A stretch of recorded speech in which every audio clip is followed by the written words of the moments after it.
What are you procrastinating right now? What are you putting off that you know you should be doing, but you're not doing it? What are you doing to avoid doing the thing that you know you need to do? Procrastination can essentially be a serious dream killer. It can prevent you from doing the daily work that you need to do that's going to compound over time, that's going to result in you having everything that you want. Now, the challenge is procrastination serves a purpose. You're not doing it for no reason. You're doing it for a number of possible reasons. One of those reasons could be that you don't know how to do the thing that you're about to do, that you need to do. One of the things I would ask clients, they'd say, oh, I'm procrastinating this thing and I know what I need to do, but I just can't get myself to do it. And I say, oh, okay, well, what do you need to do? What's step one? And they'd say, step one is this. And I'd say, okay, step two. Step two is this. I say, step three. And they'd say, step three. And they lost. They don't know what step three is. And while they're consciously thinking they know that they know what they need to do, their subconscious is like, I actually don't know how this is going to work out and I don't know how to do it.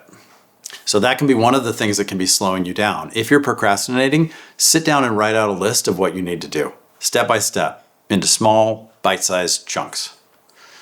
One of the reasons for doing that is if you have, it's called conative ability, and you have high follow-through, you essentially need a step-by-step plan. I'm on the other end of that spectrum. I'm on the end of the spectrum where I can just adapt and be flexible and, move and shift. And that comes with downsides as well, like not having a really good estimate on how long things are going to take. So first step, write down the list. What do you need to do? Step by step by step. Make sure that you know what those things actually are. But what if you don't know what those steps are? What if you start to write it down and you're like, actually, I'm not sure how this is going to work? Well, I want to invite you to consider that this might be an experience where it's experiential learning instead of, for example, book learning or learning it from somebody else. This may be one of those situations where it's an illuminated staircase, where the steps you need to take only show up one step at a time right in front of you. So you take the first step, the next step lights up, and you can see where you need to go. And you just keep doing that. I can't tell you how many times with things that I've been procrastinating for a long period of time, it's because I'm trying to figure out how to do it, and I can't figure out how to do it. And the only way that I actually get it done is I just start doing it. And then I start to realize things that I was never going to find anywhere. The path becomes clear as you walk it. The third reason why you might be procrastinating is because you have a fear that you are not going to pull off whatever it is that you need to do. You have a fear that you're either not going to be able to complete it or that you're not going to be able to complete it well enough, right? That it won't turn out well. And I would invite you to think about, is this a situation, is this a thing that has to be perfect the first time?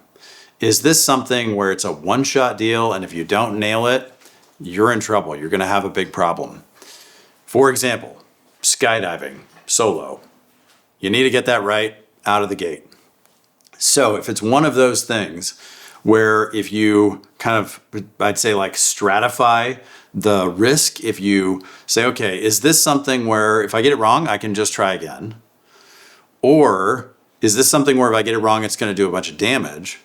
Or if this is a thing that I do and it doesn't work out, it's catastrophic. So if it's in either of those categories, you probably need to reach out and get mentorship or bring in an additional resource or have somebody else who's already pulled it off help you pull it off. Now, the fourth one is a little bit tricky. The fourth one is you know what you need to do. You know how to do it. You actually know that you can do it, but you don't want to do it. So you have the motivation, but not the drive. You don't have the driver that's going to push you forward. And when I'm working with individual clients or even in a group and there's something that they don't want to do, what I say is, okay, zoom out. And the reason why you want to zoom out is so that you can see the thing that you do want. And when you can see the thing that you do want, you remember, oh, this is just one of the steps in the process, right? This is one of the ingredients in this recipe that's going to get me the thing that I want. Therefore, I either need to do it or I need to find somebody who will do it and make sure that they get it done so that we can complete this process so that I can get what I want. The fifth reason why you might be procrastinating is because you actually know what you need to do, you know how to do it, everything else, but you don't want the end result. You've changed your values. You've changed your reference in terms of what's important to you and what matters to you. And you're starting to realize, oh, I'm trying to make myself do something so that I can get something I don't even want. And that can be really challenging because why are you spending your time doing something to get something you don't really want? And that's where procrastination can actually be beautiful because it becomes the flashlight that makes you realize, oh, I put my ladder against a wall and I no longer want to climb up that ladder. I actually am now after something else. I want to do something else. And it's time to sit down and shift everything so that I'm in alignment with what I want to create. It's one of the reasons why my business is called Visionary Alignment.